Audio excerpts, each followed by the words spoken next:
You leave for 9 weeks. You come home. There is a stranger at your kitchen sink, washing dishes she did not buy, in a house she did not pay for, and she will look you in the eye and tell you with absolute certainty that the place is hers.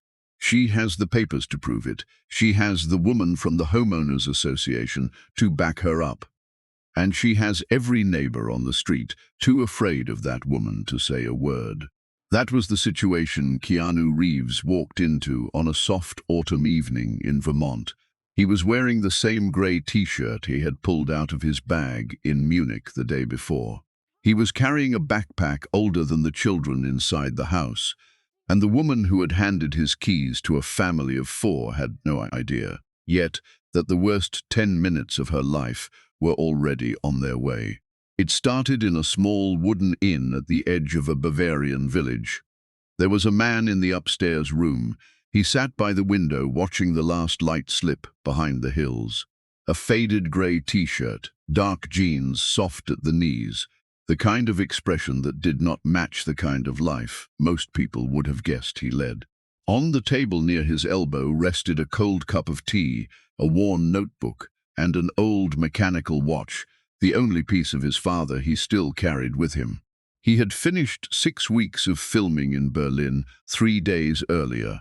As he often did when the cameras stopped rolling, he had picked up a rented motorcycle from an old friend and disappeared into the European countryside for a long ride. No assistance, no bodyguards. At 59, those quiet roads were still the truest hours of his year. The reason this trip mattered more than the others was waiting for him on the other side of the ocean.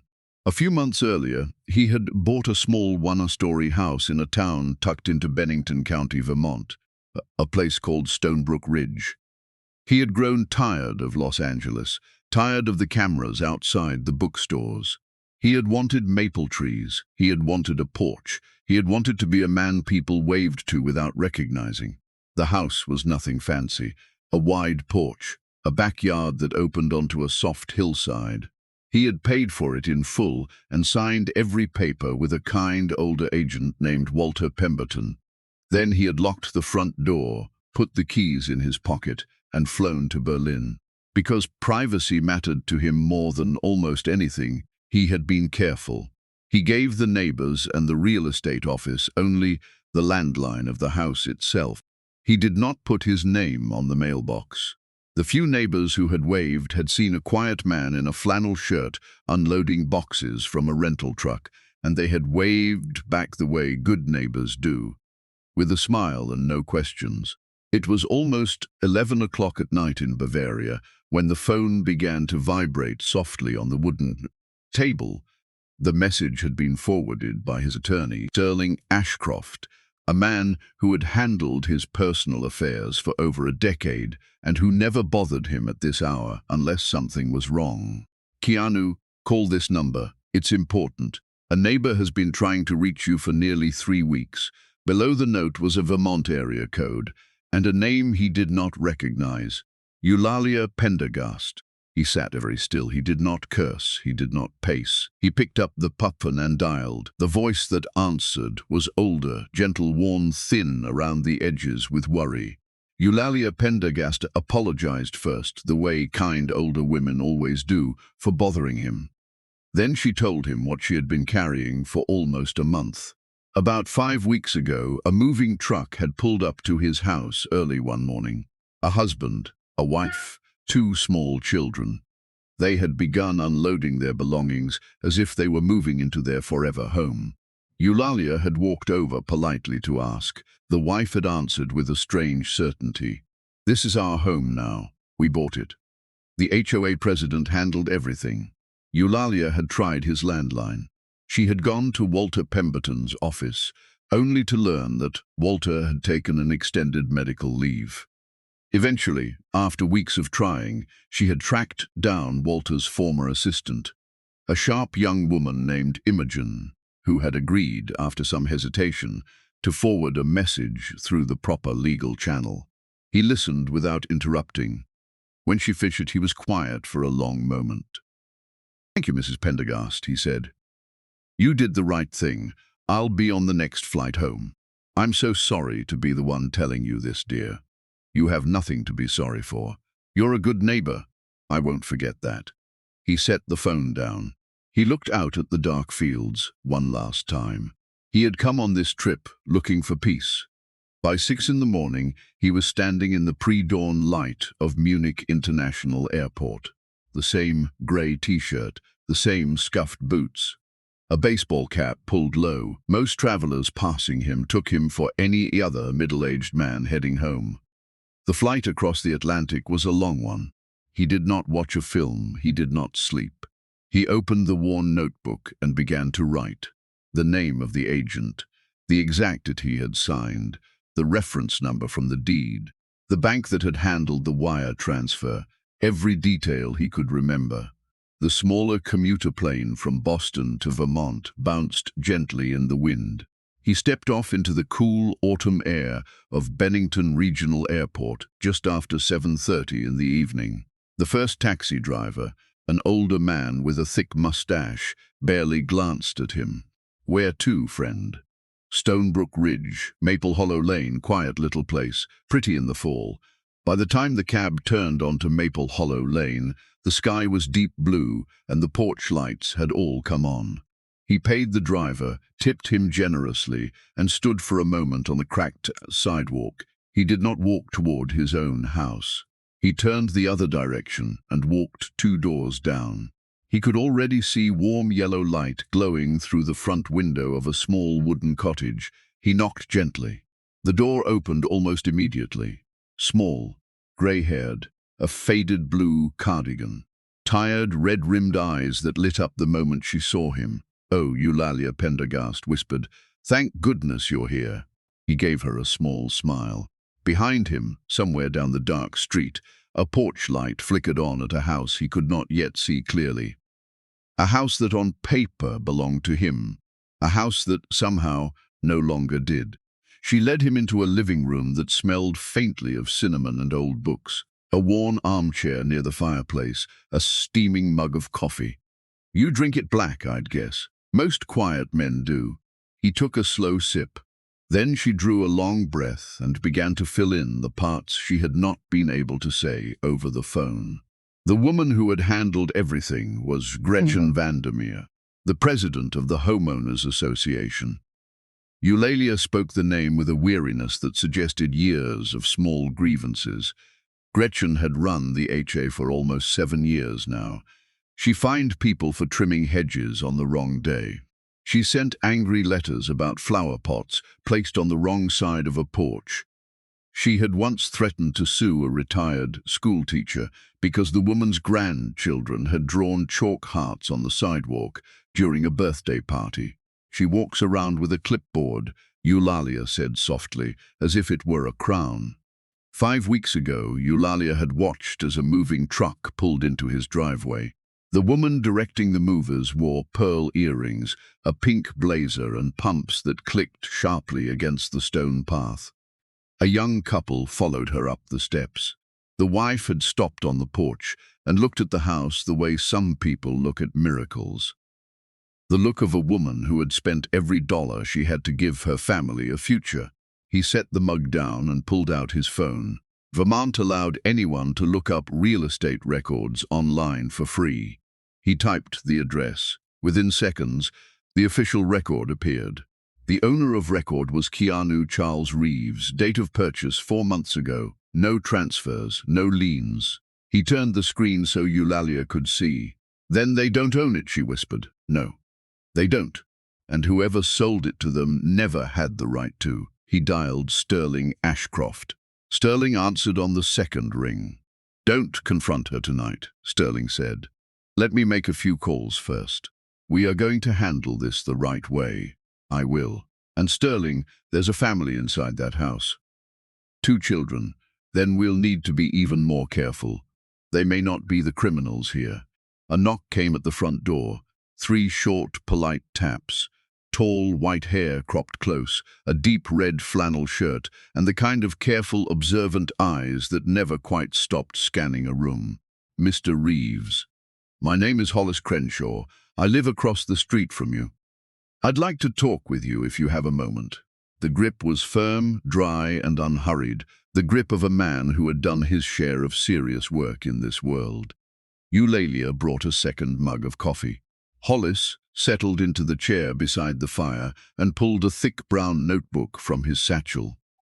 Before I retired and moved up here, I spent 27 years as a special agent with the Federal Bureau of Investigation. White-collar crime, real estate fraud, the kind of cases nobody pays much attention to until somebody loses everything they've worked their whole life for. He tapped the cover gently. I haven't just been watching Mrs. Vandermeer, Mr. Reeves. I've been working on her quietly for the better part of 6 months. 2 months ago, Hollis had filed a formal report with the FBI office in Albany about 3 different homes in the Stonebrook Ridge area. The previous owners in each case had been people who lived out of state. They had eventually given up. They had not had the resources to fight a multi-year court battle in a state where they no longer lived. What I needed, Hollis said softly, was someone with the patience to see this all the way through. He looked at Keanu directly, and then you bought the house across the street. Tell me what you have. Hollis turned the notebook around. Dates, license plates, photographs of a heavy-set man with thinning hair and a thick gold watch, entering and leaving the small HOA building at the back of the community pool. That is Bertram Vandermeer, Gretchen's ex-husband, a real estate developer who has filed for bankruptcy twice in the last 12 years. He has been visiting that office after dark, roughly every 6 weeks for the past several years. He certainly has no reason to be there at 1 o'clock in the morning. How many people do you think? Hollis exhaled slowly. At least 9 homes, possibly more, spread across 6 years. The total losses are somewhere north of $3.5 million. Eulalia let out a small, sharp breath. Why didn't you confront her yourself? Because the law isn't about proof, Mr. Reeves. It's about evidence, properly collected and preserved. If I had walked over there alone, she would have cleaned out that office in 12 hours. The records would be gone. Without a real victim with real standing, none of this matters. He thought about the family inside his house. The wife who had looked at the porch like a woman seeing a miracle. The 2 small children. The husband who had likely worked overtime for years to bring his family this close to a dream. All right, he said, let's do this the right way. The 2 men spoke quietly until well past midnight. The next morning he rose before sunrise. He borrowed Eulalia's old grey sedan and drove the 40 minutes into the town of Bennington. The county building opened at 8 o'clock sharp. He was the 3rd person through the door. The woman behind the counter introduced herself as Adelaide Crowley. He spoke quietly, gave her the address, and asked for a certified copy of the original deed. She looked up at him with the careful expression of a public servant who had just noticed something worth noticing. She did not say his name aloud. She simply nodded, printed several documents, applied the official raised seal of Bennington County, and added her own signature beneath each one. There you are, Mr. Reeves. Whatever this is about, I hope these help. They will. Thank you, Mrs. Crowley. By the time he returned to Maple Hollow Lane that afternoon, the sun was beginning to soften over the maples. Hollis was already waiting on Eulalia's porch. You ready? He adjusted the strap on his canvas backpack, slid the manila envelope inside, and nodded once. Let's see what happens. The 2 men walked side down the quiet sidewalk, past the rows of golden maples, past the porches with their pumpkins and wicker chairs. They walked toward a small 1-story home with a wide front porch and a stone path leading up to the door, a house that, on every legal document in Bennington County, still belonged to the man in the worn boots and grey t-shirt. He paused at the bottom of the stone path.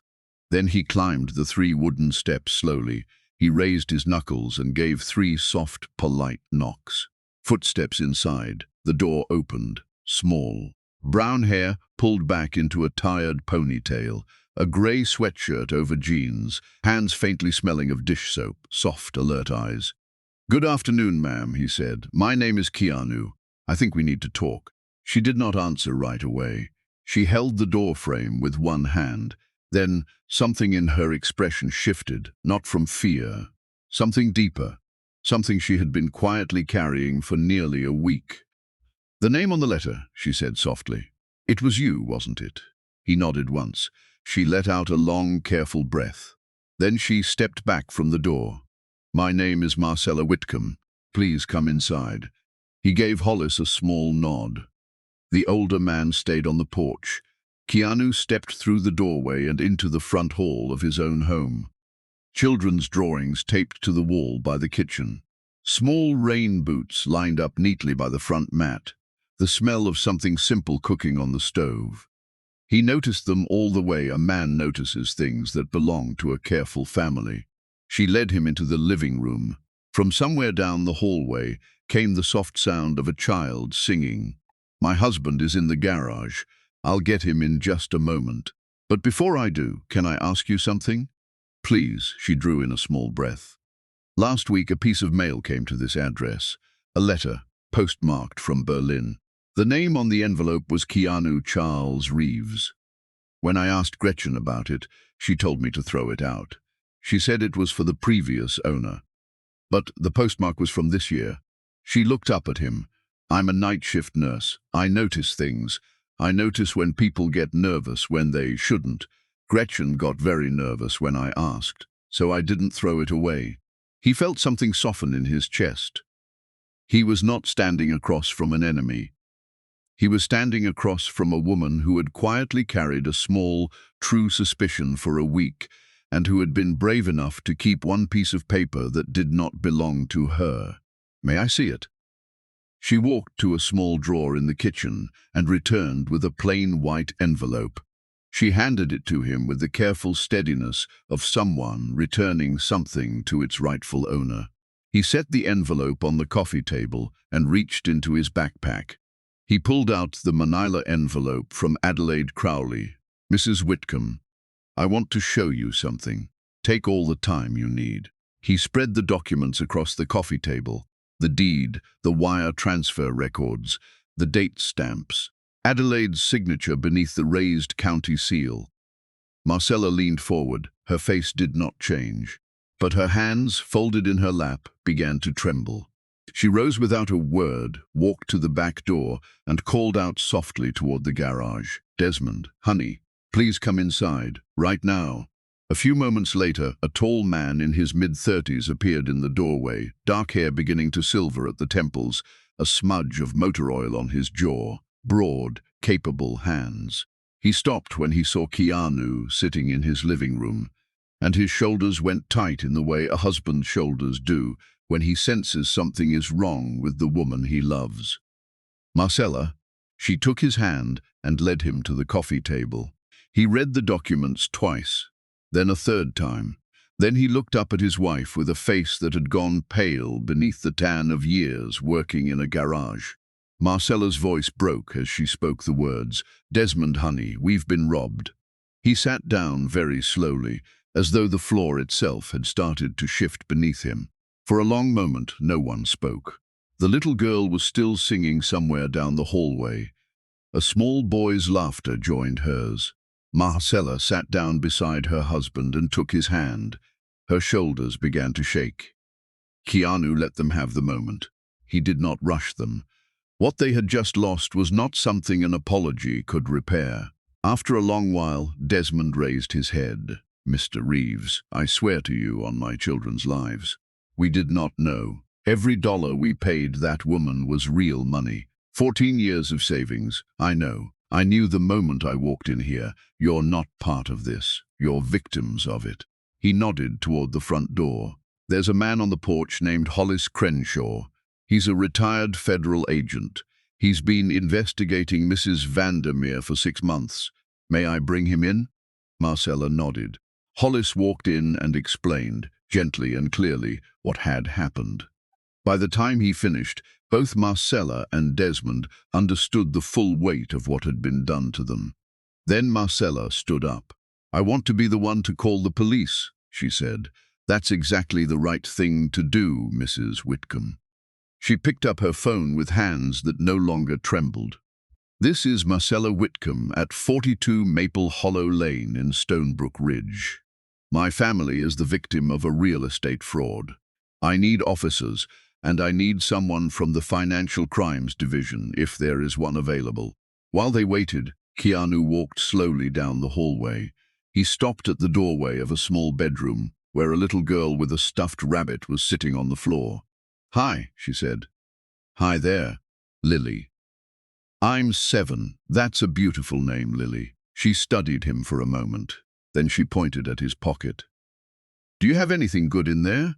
He smiled and pulled out a small peppermint candy. He knelt so that he was at her eye level and held it out to her. "Here you go." She took it carefully. The way children take things they understand are gifts. 2 cruisers pulled up to the curb. Officer Thaddeus Brockway, tall and grey-haired, with the slow, measured walk of a veteran patrolman. Officer Renata Solano, younger, sharper, with eyes that took in every detail of the porch in a single breath. A few minutes later, an unmarked dark sedan pulled in behind them. The man in the brown overcoat was Detective Mortimer Halloway from the Financial Crimes Division. The man Hollis had quietly called the night before. Marcella told the story from the beginning.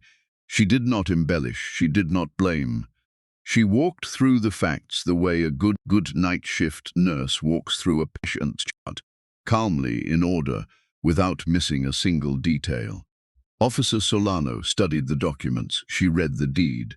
She read it again. She paused at the name printed at the top, Keanu Charles Reeves. She looked up at the man on the sofa. She took in the grey t-shirt, the worn boots, the canvas backpack on the floor. She glanced once at her partner. Then she leaned slightly toward him and spoke in a low, even voice. "Sir, I need to verify this individual's identity before we proceed. He matches the name on the deed in more ways than one." Officer Brockway nodded once. He asked Keanu, very politely, for his identification. Keanu handed over his California driver's license without a word. Brockway examined it and gave a small nod that confirmed what they had both already understood.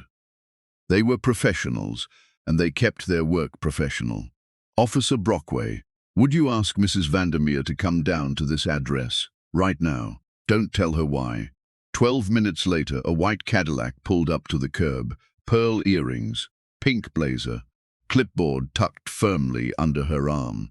The stride of a woman who had walked into 1,000 small problems in her life and solved every one of them with a few sharp words and a stack of fines. She came up the porch steps without knocking and pushed the front door open as though it were her own. "All right," she said briskly, not yet looking at the people in the room. "What's the issue today?" Then she looked.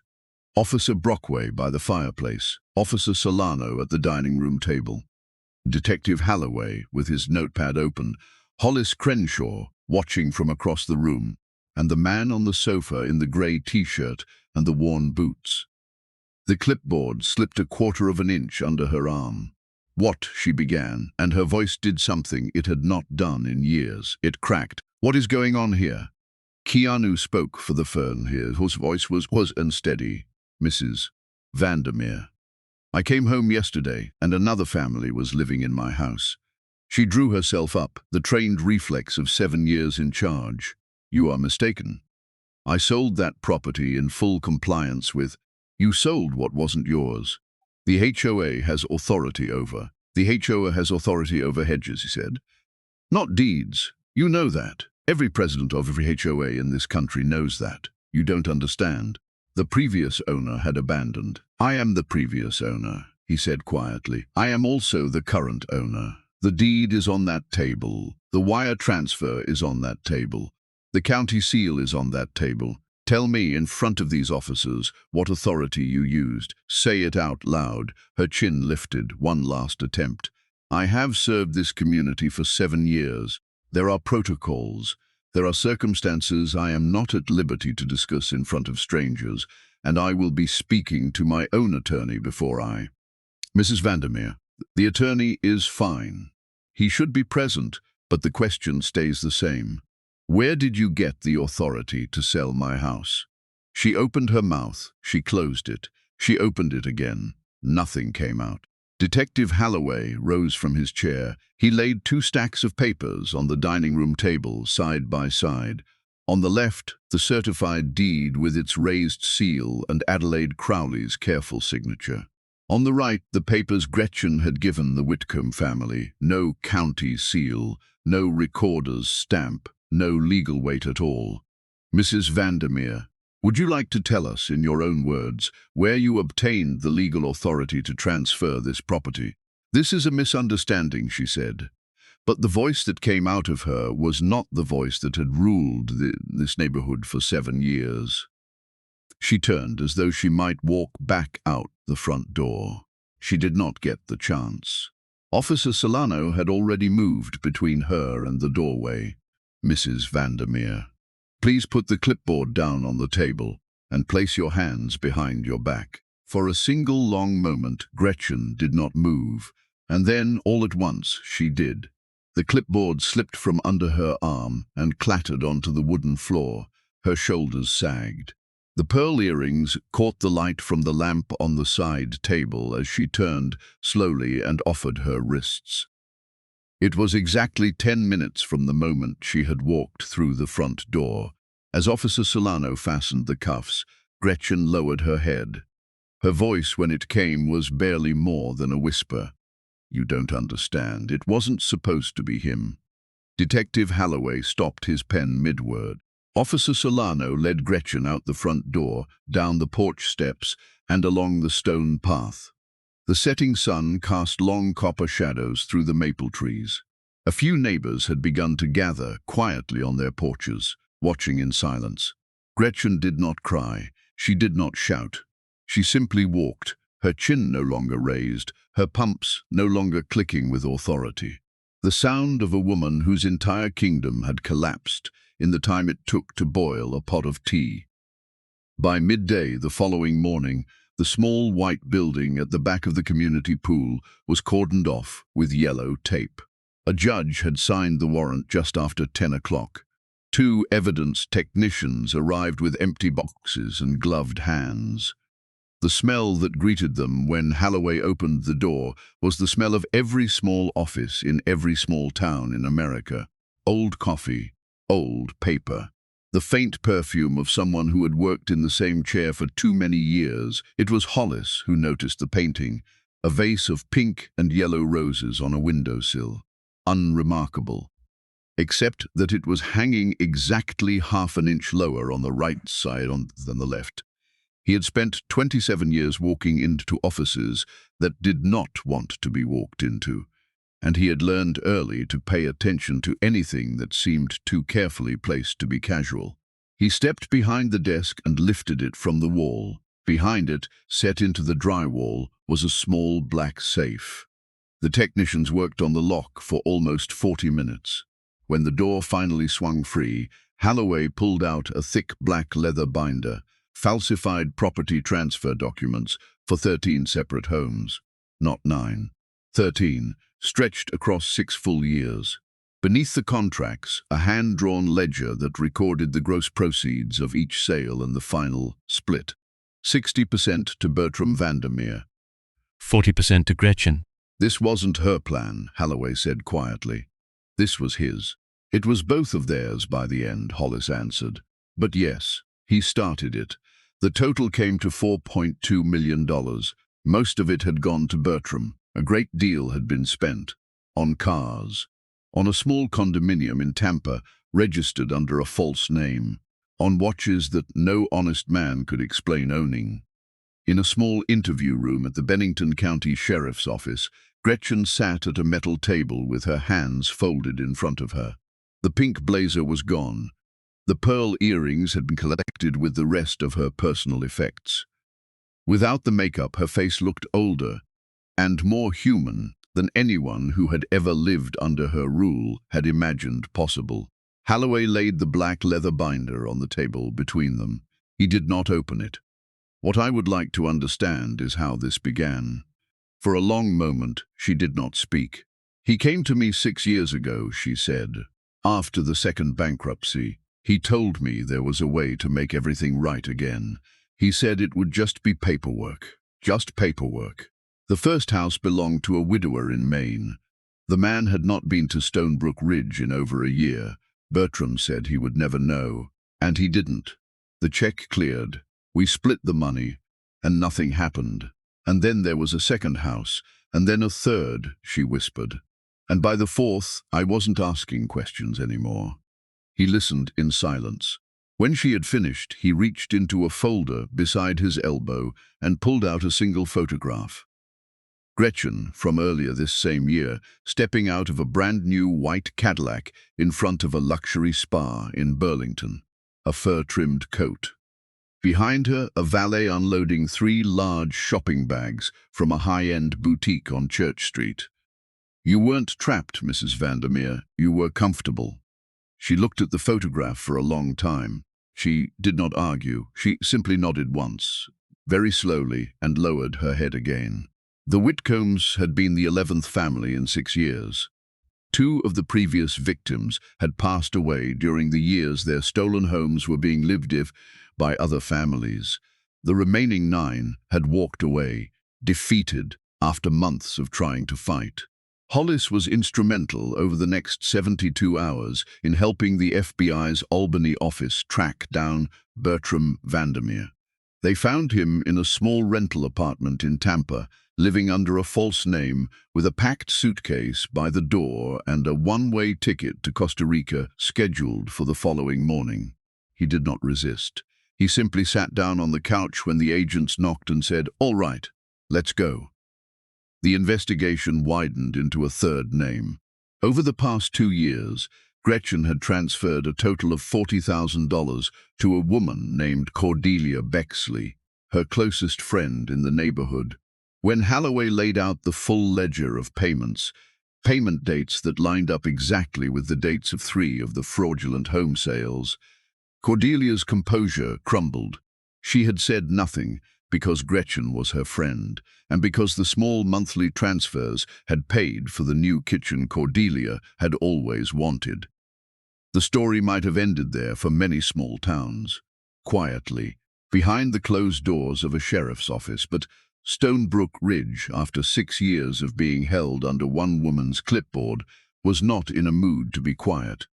Tabitha Renfro called a community meeting in the basement of the small Methodist church on Hawthorne Street. About 40 residents attended. They sat in folding chairs and drank coffee from a large metal pot, and one by one they began to tell stories, fines, threats, the years of small humiliations they had endured. A few days later, on a rainy Tuesday afternoon, Cordelia Bexley pulled 3 suitcases out of her front door and loaded them into the back of her sedan. She did this slowly, in 3 trips, and each time she came back up the walk she paused for a moment and looked across the street, as if waiting for someone to come outside and stop her. No one did. The neighbors watched from their windows. A curtain moved here. A blind shifted there. Nobody waved. When the trunk was full, she stood by the driver's side door and looked at her own house, the one with the new kitchen, for a long moment. Then she got in and drove away. The forwarding address she left at the post office was a P.O. box in a town none of her neighbors had ever heard of. Through it all, Keanu kept his distance from the cameras. He gave no interviews. He spent most of those days in Eulalia's small living room. The Whitcomb family had moved into Eulalia's spare bedroom for the duration of the investigation. One rainy afternoon, he stood at the front window with his hands in his pockets, watching the maple trees drip in the soft October light. Through the window, across the street, he could see his small one-story house. The driveway was empty, the curtains were drawn. The chalk drawings on the front walk had been washed away by the rain. Behind him, in the kitchen, Lily laughed at something her mother said. He turned away from the window, picked up the phone, and dialed Sterling's number. Before any of the paperwork was drafted, he asked Marcella and Desmond if he might spend a single night alone in the house. They agreed without hesitation. They took the children out for an evening at a small diner 3 towns over. He did not turn on the overhead lights. He turned on the small lamp by the front door and the single bulb above the stove. He walked through every room, slowly. He sat for a while on the old armchair the Whitcombs had brought with them, a chair that smelled faintly of laundry soap and motor oil and the small, ordinary perfume of a working family's life. He stopped eventually at the doorway of the kitchen. There, on the white painted frame, was a series of small pencil marks climbing slowly up the wood.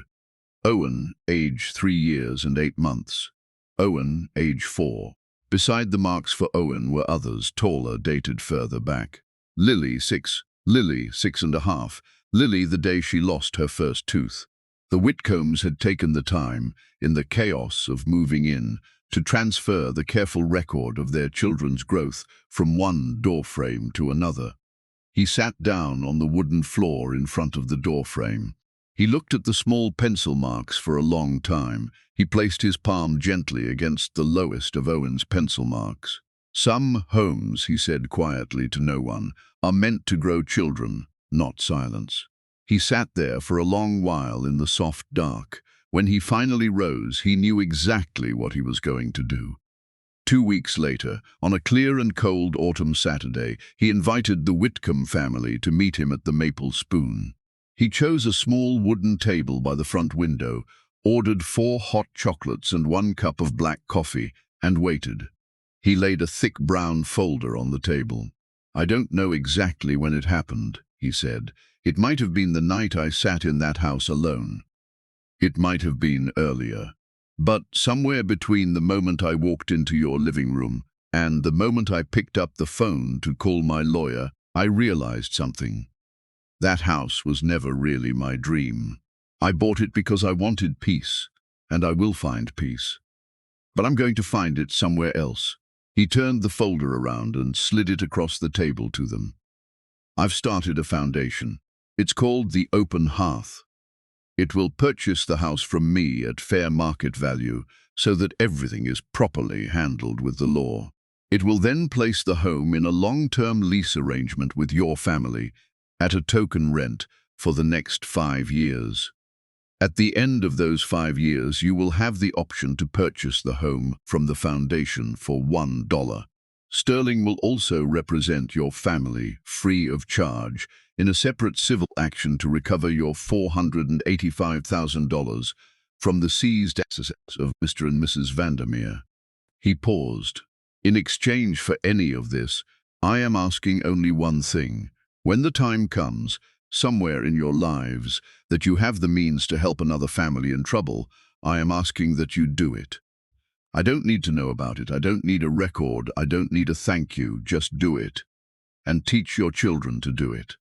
For a long moment, no one spoke. Then Marcella began to cry, and she did not try to stop herself. Desmond had crossed the table and gripped Keanu's hand. Owen looked up from his hot chocolate with a chocolate mustache and tugged on his mother's sleeve. "Mummy, why are you crying?" Marcella laughed through the tears and pulled him close. "Good crying, baby. Just good crying." Lily slid out of her chair and walked around the table. She stopped beside Keanu, looked up at him, and very gently touched the cuff of his sleeve. "Mr. Keanu," she said softly, "are you a real-life angel?" He turned in his chair so that he was facing her. He smiled, and it was a small, gentle smile that did not reach all the way into his eyes. "No, sweetheart," he said. "I'm just a man who knows what it feels like to lose something you love, and I don't want anyone else to feel that way if I can help it." She considered this for a long moment. Then she nodded very seriously, the way only 7-year-olds can nod. She returned to her seat, picked up her hot chocolate, and took a careful sip. The trial took place 3 months later in a courtroom in Burlington. Bertram Vandermeer was sentenced to 18 years in federal prison. The judge ordered restitution of $4.2 million to be paid to the 13 victim families. Gretchen Vandermeer was sentenced to 9 years in a Vermont state correctional facility. Cordelia Bexley pleaded guilty to lesser charges and had already left Stonebrook Ridge by the time her sentence was handed down. The Vermont state legislature began drafting new legislation in the spring. The bill that emerged 6 months later, known formally as the Stonebrook Homeowner Protection Act, required all real estate transactions in the state to be verified directly through the relevant county recorder's office before any transfer of funds could be considered final. Within 3 years, at least 4 other states had begun drafting similar bills. The national press wanted Keanu to speak. He had declined every interview. The only public statement he ever made on the matter was issued through his representatives, and it was a single sentence long. A house is just walls. A home is the people inside it. Protect both with paperwork and with kindness. A year passed. In a small wooden house on a quiet road in Whitehill County, New Hampshire, on a soft afternoon in late October, he sat at a kitchen table by an open window. The maples were turning gold and copper, a cup of black coffee at his elbow, a small stack of mail. The old mechanical watch laid carefully on the table beside it. The third envelope from the top was a letter addressed in careful, round handwriting. Dear Mr. Reeves, it has been 1 year today since you signed the papers, and I promised you I would write. So I am writing. Lily started first grade in September. Her teacher says she is the kindest student in the class, which made me cry when she told me at the parent meeting.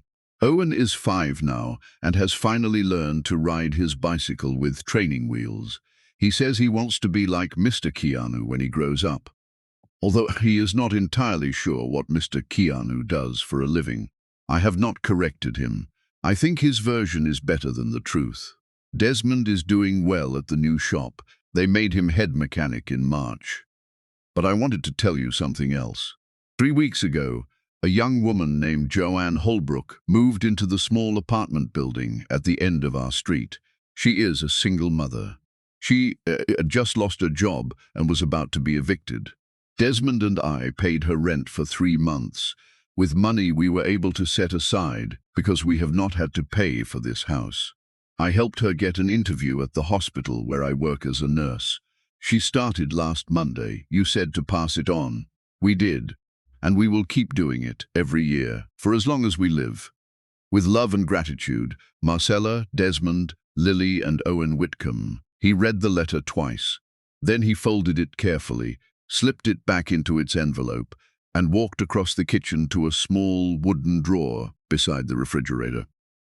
Inside the drawer was a small handful of similar envelopes. One from the previous year, a few others from people he had quietly helped over the course of a long, quiet life. He placed Marcella's letter carefully beneath the others. He closed the drawer. He poured the rest of his coffee into his mug, walked to the open window, and stood for a long moment looking out at the soft autumn light. A neighbor's dog barked somewhere down the road. A child laughed in a yard he could not see. He did not smile. He did not need to. Outside, a few houses down, the same child laughed again. He stood there at the window, listening, until his coffee went cold.